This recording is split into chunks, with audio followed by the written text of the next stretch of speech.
लेकिन इसमें कोई शक नहीं जो आदमी इस दुनिया में आया है वो हमेशा जिंदा रहेगा, नहीं, इसमें कोई शक नहीं कि उसको एक दिन मरना है, मरना ही है। इसलिए फरमाया वाबुद रब्बका हत्ता यातियकल यकीन,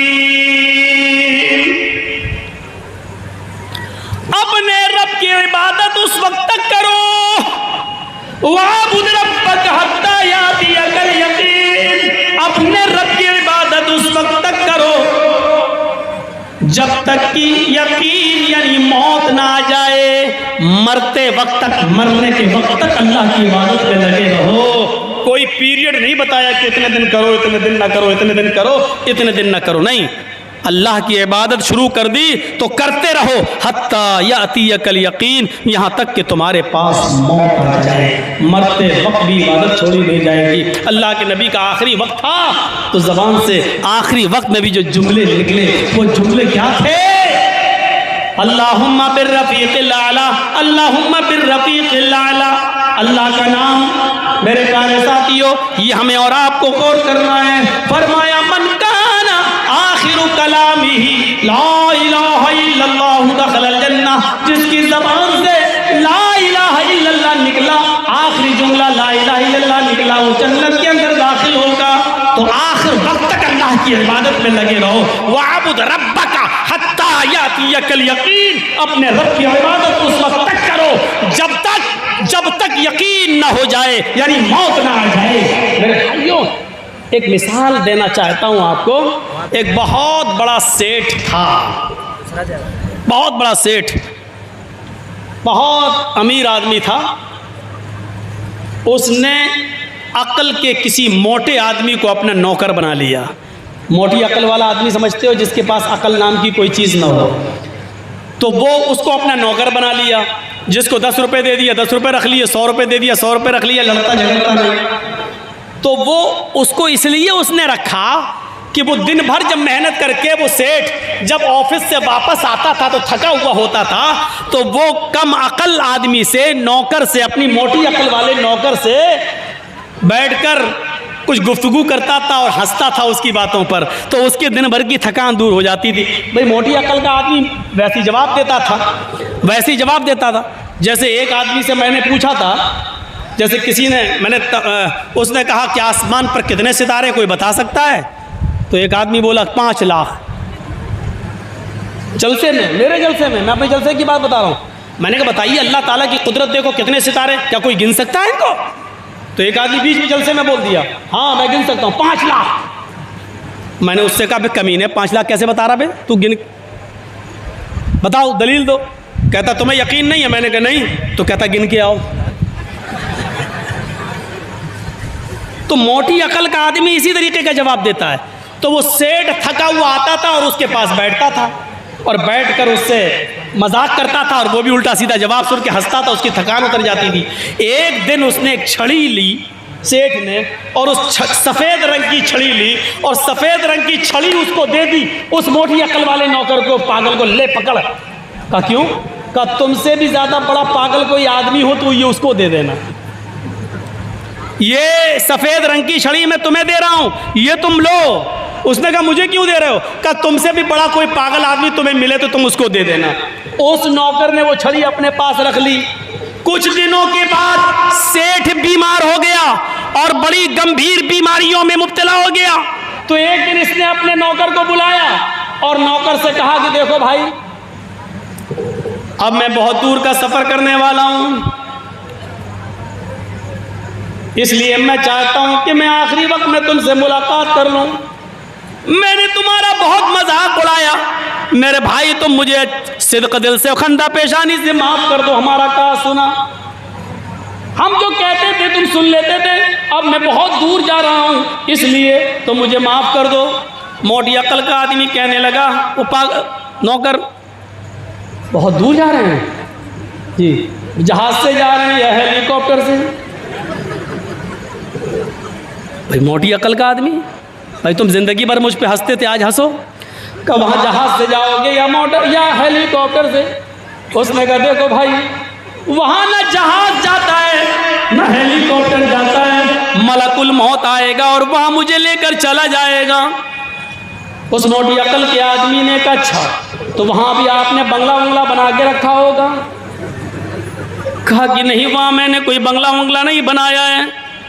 बहुत सी गाड़ियां होंगी? कहा ना, वहां मेरी कोई गाड़ियां नहीं है। नौकर चाकर होंगे, खाना बनाने वाले होंगे, खिदमत करने वाले होंगे? कहा नहीं, वहां कोई खिदमत करने वाला नहीं। वहां जो चला जाता है वहां से कोई लौट कर वापस नहीं आता। वो पागल, वो नौकर गया और वो सफेद रंग की छड़ी जो उसने दी थी वो उठा कर लाया और उसी सेठ को दे दी। लीजिए। सेठ ने कहा ये क्या मजाक है? कहा आपने कहा था जो तुमसे बड़ा बेवकूफ कोई आदमी मिले तो ये उसको दे देना। मुझे तो इस दुनिया में तुमसे बड़ा बेवकूफ कोई आदमी नहीं मिल रहा है। जहां रहना ही नहीं था वहां तो तुमने बड़े बड़े आलीशान बिल्डिंगें बना ली, गाड़ी घोड़ों का इंतजाम कर लिया, और जहां से कभी वापस ही नहीं आना था वहां के लिए आपके पास कुछ भी नहीं है। तो ये बताओ मैं बड़ा बेवकूफ हूं या आप बड़े बेवकूफ हैं? आपने ये छड़ी मुझे दी थी और कहा था कि उसको दे देना जो हम तुमसे भी बड़ा बेवकूफ आदमी हो। आज ये छड़ी मैं तुम्हें दे रहा हूं। मुझसे बड़े बेवकूफ तुम हो। इस दुनिया के लिए तुमने सब कुछ किया और उस आखिरत के लिए तुमने कुछ नहीं किया। अपने गरीबानों में झांक कर देखो, याद रखो आज हमारे चर्चे हो रहे हैं। ये 2022 चल रहा है। जब 2122 होगा, 100 साल के बाद जब 2122 चलेगा, याद रखिएगा हमारे मकानात में हमारी औलादों की औलादें रह रही होंगी, और शायद जो रह रहे होंगे उनको ये नहीं मालूम होगा कि इस घर में कभी मौलाना जरजीस भी रहते थे। जैसे हमें अपने दादा के बाप का नाम नहीं मालूम, ऐसे ही 100 साल के बाद हमें और आपको भी जाना नहीं जाएगा। तारीख के औराकों में नाम भले ही लिख दिया जाए लेकिन हमारी पहचान मिट चुकी होगी। इसीलिए याद रखो वो सिकंदर बादशाह जब फूटी और टूटी हुई कब्रों के पास से गुजरता था तो सड़ी और बोसीदा हड्डियों को देखकर कहता था, हड्डियों कल तुम मेरे जैसी थी और कल मैं तुम्हारे जैसा हो जाऊंगा। हड्डियों कल तुम मेरी तरह थी और कल मैं तुम्हारी तरह हो जाऊंगा। हड्डियों कल तुम मेरे जैसी थी और कल मैं तुम्हारे जैसा हो जाऊंगा। ये कह कहकर वो अपनी मौत को याद करता था। मेरे भाइयों, इस 100 साल के बाद मेरे भाइयों, जैसे आज कोई इंदिरा गांधी का नाम नहीं लेता, राजीव गांधी का कोई नाम नहीं ले रहा है, 100 साल के बाद कोई आज के प्रधानमंत्री का भी नाम लेने वाला नहीं होगा। ये हो सकता है जैसे हिटलर का नाम लिया जाता है लेकिन जालिमों की लिस्ट में हज्जाज इब्न यूसुफ का नाम लिया जाता है, लेकिन जालिमों की लिस्ट में हो सकता है हमारे आज के मौजूदा दौर के लोगों का नाम भी उन्हीं लिस्टों में लिखा जाए और लोग उनके किस्से और तारीख बयान जालिमों के बयानात में करें। यह अलग बात है, लेकिन उस 100 साल का इंतजार हमें और आपको नहीं करना है। हमें और आपको अपनी आखिरत बनाना है। याद रखना, रूह जब निकलती है तो उसका मंजर बड़ा खतरनाक होता है। फलौला इज़ा बलगतिल हुल्कूम व अंतुम हीनइज़िन तंज़ुरून व नहनु अक़रबु इलैहि मिनकुम वलाकिन ला तुबसिरून फलौला इन कुंतुम गैर मदीनीन तरजिऊनहा इन कुंतुम सादिकीन। और जब रूह निकालने वाला फरिश्ता निकालते निकालते ये रूह जब तुम्हारे नरखरे तक पहुंच जाएगी, फलौला इज़ा बलगतिल हुल्कूम, तुम्हारे हलक तक आ जाएगी, व अंतुम हीनइज़िन तंज़ुरून, और तुम अपनी आंखों से देख रहे होगे। जब रूह फरिश्ता निकालता है ना तो रूह सबसे पहले पैर के पंजों से और एड़ी से और तलवे से निकलना शुरू होती है। सुनिए, रूह सबसे पहले यहाँ से निकलती है। मलकुल मौत रूह जब निकालता है तो पहले नीचे का हिस्सा बेजान होता है, यहाँ से निकलती है रूह, निकलते निकलते टखने तक आती है, टखने से नीचे का हिस्सा बेकार, फिर रूह निकालता है पिंडली तक आती है, वल्तफ़्फ़ति साक़ु बिस्साक़, पिंडली से नीचे का हिस्सा बेकार, फिर रूह निकलती है तो घुटने तक आती है, घुटने से नीचे का हिस्सा बेकार, रूह फिर निकलती है तो कमर तक आती है, कमर से नीचे का हिस्सा बेकार। जो सुन रहे हैं ना यहाँ बैठे हुए, गौर से सुनिएगा, ये मंजर हमारे और आपके सबके सामने आएगा। इस सफ़र से सबको गुजरना पड़ेगा, कोई बचेगा नहीं। ये अलग बात है किसी की स्टेशन 2 दिन पहले आ जाती है और किसी की स्टेशन 2 दिन बाद आती है, लेकिन गुजरना सबको इसी ट्रेन से है और इन्हीं स्टेशनों से। ये रूह कमर तक आती है, कमर से नीचे का हिस्सा बेकार। ये रूह धीरे धीरे पेट तक आती है, पेट के हिस्से का नीचे का हिस्सा बेकार। फिर रूह निकालते निकालते मलकुल मौत सीने तक आ जाता है, सीने का हिस्सा बेकार, नीचे का हिस्सा, सीने के नीचे का हिस्सा बेकार। रूह निकलते निकलते हलक तक आ जाती है।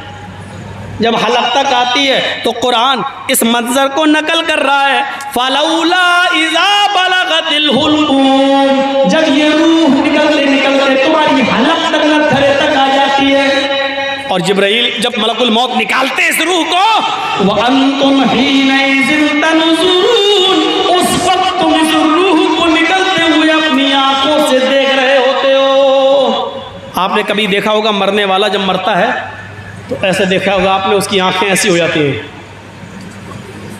आंखें फटती है ना। जो भी आदमी मरता है वो तो बाद में मरने के बाद हम लोग उसकी आंखें बंद कर देते हैं, वरना आंखें बंद नहीं होती हैं मरने वाले की, आंखें फटी। क्यों फटती है? क्योंकि वो रूह को निकलते हुए अपनी आंखों से देखता है। रूह मलकुल मौत निकालता है, उसके पास अजाब के और रहमत के फरिश्ते मौजूद होते हैं। रूह निकलने वाला रूह निकलने से पहले देख लेता है कि मेरे रूह को अजाब के फरिश्ते लेके जाएंगे या रहमत के फरिश्ते लेके जाएंगे। वो अपने अंजाम को इसी दुनिया में समझ जाता है कि मेरी रूह के साथ क्या मामला होगा। इस दौर से हमें और आपको सबको गुजरना है, इसलिए सबको इसकी तैयारी करना है। फलौला इज़ा बलगतिल हुल्कूम व अंतुम हीनइज़िन तंज़ुरून, उस वक्त तुम उसको अपनी आंखों से देख रहे होते हो। व नहनु अक़रबु इलैहि मिनकुम वलाकिन ला तुबसिरून, उस वक्त तुम्हारे बाप, तुम्हारी माँ, तुम्हारा बेटा, तुम्हारी बेटी, तुम्हारी बहन, तुम्हारे रिश्तेदार तुम्हारे करीब होते हैं, लेकिन नहीं, नहनु अक़रबु इलैहि मिनकुम, उनसे भी ज्यादा करीब मैं होता हूँ। व नहनु अक़रबु इलैहि मिनकुम वलाकिन ला तुबसिरून, मैं उसी मरने वाले के पास होता हूँ, लेकिन तुम मुझे देख नहीं सकते हो। तुम्हारी आंखों में वो ताकत नहीं कि तुम मेरा दीदार कर सको, तुम्हारी आंखों में वो कुव्वत नहीं जो मुझे देख सको। मैं तुम्हारे रिश्तेदारों, तुम्हारे बेटों, तुम्हारी औलादों से भी ज्यादा करीब हूँ उस वक्त, लेकिन तुम मुझे देख नहीं सकते। वलाकिन ला तुबसिरून, तुम मुझे देख नहीं सकते। और फिर एक और तमाचा, फलौला इन कुंतुम गैर मदीनीन, जलिस, बहुत घमंड था तुम्हें अपने ऊपर। हर आदमी अपने अपने ऊपर ले, मैं अपने ऊपर ले रहा हूँ, मैं अपने ऊपर बयान कर रहा हूँ। हर आदमी अपने अपने ऊपर सोचे, एमएलए अपने ऊपर सोचे, एमपी अपने ऊपर सोचे, मिनिस्टर अपने ऊपर सोचे, प्रधानमंत्री अपने ऊपर सोचे, हर आदमी अपने ऊपर सोचे। फलौला इन कुंतुम गैर मदीनीन, बहुत जाहो जलाल था, एक इशारे पर तुम्हारे दुनिया इधर से उधर हो जाती थी, तुम्हारे हुक्म पर नोटबंदी हो जाती थी, तुम्हारे हुक्म पर पूरा मुल्क एक जगह रुक जाया करता था, ट्रेनें बंद हो जाया करती थी, तुम्हारा इतना पावर चला करता था। आज रूह निकल रही है, अगर तुम इतने ही पावरफुल और इतने ही बड़े लीडर या इतने ही बड़े नेता और इतने ही ताकतवर हो और पावरफुल हो, तो मलकुल मौत जो रूह लेकर जा रहा है, तुमने अपनी माँ का दूध पिया है, तरजीऊनहा इन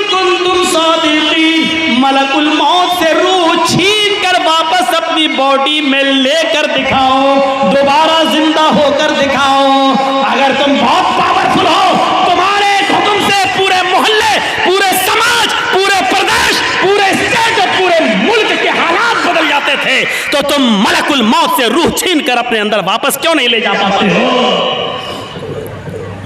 देश का सबसे बड़ा ताकतवर आदमी भी फिर कमजोर लोगों के शरण में जाता है, फिर वो एम्स में जाता है, मेदांता में जाता है, एक मामूली डॉक्टर से इलाज कराता है। बताओ, तुम जिसके इंजेक्शन पर जिंदा हो तो वो डॉक्टर ज्यादा ताकतवर है या देश चलाने वाला मंत्री ज्यादा ताकतवर है, स्टेट चलाने वाला चीफ मिनिस्टर ज्यादा ताकतवर है, मोहल्ला चलाने वाला मुखिया ताकतवर है, एमएलए ताकतवर है, एमपी ताकतवर है, बादशाह ताकतवर है। तरजीऊनहा इन कुंतुम सादिकीन, अगर तुम सच्चे हो तो इस रूह को वापस लेकर दिखाओ, अगर तुम सच्चे हो तो इसको तुम अपने अंदर वापस लेकर तो दिखाओ। नहीं दिखा सकते, इसका मतलब यह है कि तुम्हारे ऊपर भी कोई पावरफुल है, कोई ताकत है जो तुम्हारे ऊपर भी हुकूमत कर रही है, और वही ताकत है जिसको हम मास्टर ऑफ वर्ल्ड कहते हैं, वही ताकत है जिसको हम क्रिएटर ऑफ यूनिवर्स कहते हैं, वही ताकत है जिसको हम नीले जगत का स्वामी कहते हैं, वही ताकत है जिसको हम प्रभु, जिसको हम ईश्वर, जिसको हम अल्लाह कहते हैं। उसी ताकत का नाम है जिसकी हुकूमत हमारे आपके और सबके ऊपर चलती है। इस चीज पर हम और आप नजर डालें। और एक बात बता दें, बहुत गौर से सुनिएगा, मरना सबको, मौत से घबराहट किन लोगों को होती है वो भी सुन लीजिए। जिसके अंदर ईमान की जितनी ज्यादा कमजोरी होगी वो मौत से उतना ही ज्यादा घबराएगा। जिसके अंदर ईमान की जितनी ज्यादा कमजोरी होगी वो मौत से उतना ही ज्यादा घबराएगा, मरने से उतना ही ज्यादा डरेगा। कितने लोगों को मैंने देखा है जिनकी आयादत करने गया, नाम नहीं लूंगा, बूढ़े हैं, मौलाना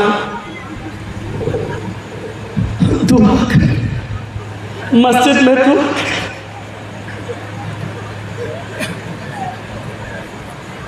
और एक बात और बता दूं, दलील के साथ बताऊंगा, मौत जैसे जैसे करीब आती जाए और अपनी मौत को करीब देखकर उसके चेहरे पर मुस्कुराहट आती जाए तो समझ लो कि यह आदमी मोमिन है। मौत का वक्त करीब देखकर जो खुश हो, अब दुआ भी नहीं मांगना चाहिए, वो भी गलत है। ये दुआ मांगना हराम है, अल्लाह मुझे मौत दे दे, ये दुआ आप नहीं मांग सकते। ये भी नहीं कह सकते अल्लाह मुझे जल्दी मौत दे दे, नहीं। ज़्यादा से ज़्यादा आप इतना कह सकते हो, अल्लाहुम्मा अहयिनी मा कानतिल हयातु खैरन ली व तवफ़्फ़नी मा कानतिल वफ़ातु खैरन ली। ऐ अल्लाह मुझे उस वक्त तक ज़िंदा रख जब तक ज़िंदगी मेरे लिए बेहतर हो, और जब तेरी नज़र में मेरा मरना बेहतर हो उस वक्त तू मुझे मौत दे। जब आप अल्लाह के ऊपर डाल देंगे अल्लाह मुझे उस वक्त मार, उस वक्त मौत दे जब तेरी नज़र में बेहतर हो, तो फिर अल्लाह बंदे को उस वक्त मौत देगा जब बंदा इबादत में अपनी ज़िंदगी गुजारने वाला होगा और पूरे के पूरे ईमान में दाखिल होगा। तो मौत भी आप डायरेक्ट नहीं मांग सकते, बल्कि ये कह सकते हो कि अल्लाह मुझे उस वक्त मौत दे जब मरना मेरे लिए तेरी नज़र में बेहतर हो, जब मेरे लिए मरना बेहतर हो तेरी नज़र में, तब तू मुझे मौत दे, ये कह सकते हो। अच्छा, अब ये बताओ, मौत का वक्त करीब देखकर कितने लोग हैं जो खुश होते हैं? आप अगर सबसे पूछें तो शायद मौलाना जर्जीस भी पूरे नहीं उतरेंगे। स्टेज पे बैठा हुआ एक भी मौलवी ये नहीं चाहेगा कि मैं जल्दी मर जाऊं, और ऐसा भी नहीं कि मौत उसको करीब आते हो और उसको खुशी होती हो, ऐसा भी।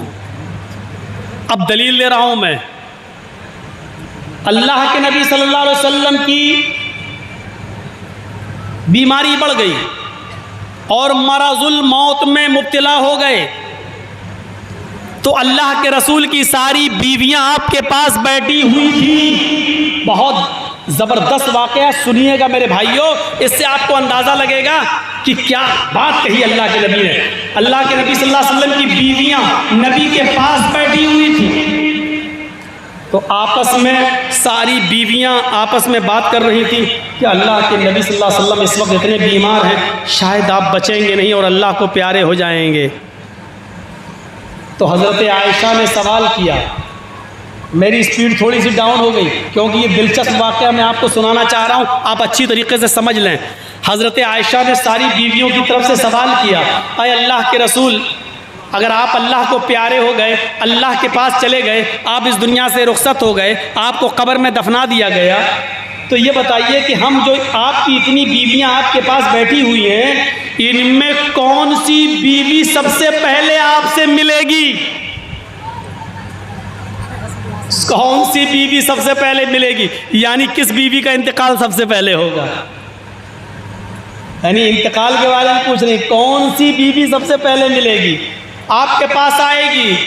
तो अल्लाह के नबी सल्लल्लाहु अलैहि वसल्लम ने भी सोचा, अगर किसी एक का नाम ले दूंगा तो अभी बकिया सब नाराज़ हो जाएंगी। अब जिसकी 2-3 बीवियां हों उनसे पूछो कैसे गुजरती है।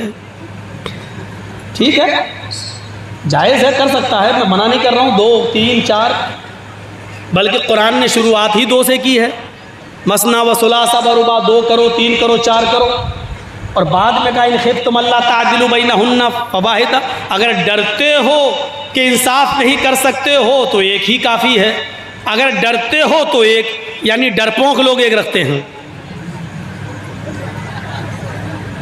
हालांकि उस डरपोक में मेरी भी फहरिस्त बनी हुई है। भाई इंडिया का माहौल अलग है, सऊदीया का अलग है।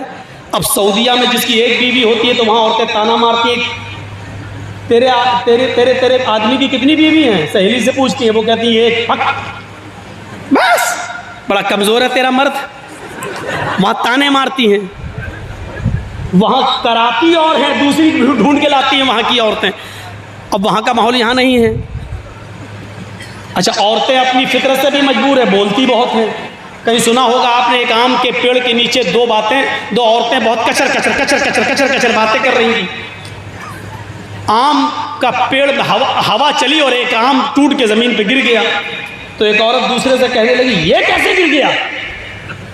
तो दूसरी कुछ बोलने ही वाली थी कि आम खुद ही बोल दिया कि तुम दोनों की बकर बकर सुनकर मैं पक गया हूं, इसलिए गिर गया। तो औरतें बेचारी अपनी फितरत से भी मजबूर हैं, वो कचर कचर पकड़ पकड़ करती होगी। जलसे में बहुत दूर आपने इंतजाम किया, अच्छा किया, वरना बिहार में और बंगाल में कभी कभी इतना नज़दीक कर देते हैं कि जलसा ही नहीं हो पाता है। तेरी साड़ी कितने की, तेरी चप्पल कितने की, तेरी लिपस्टिक कितने की, तेरी चूड़ी कितने की, तो उसी में पूरा जलसा ख़त्म हो जाता है। और दुआ मांगती है, अल्लाह जर्जी साहब की तकलीफ दोबारा हो, हमें मेला घूमने को फिर मिल जाए। वो दुआ मांगती है। तो अपनी अपनी फितरत होती है।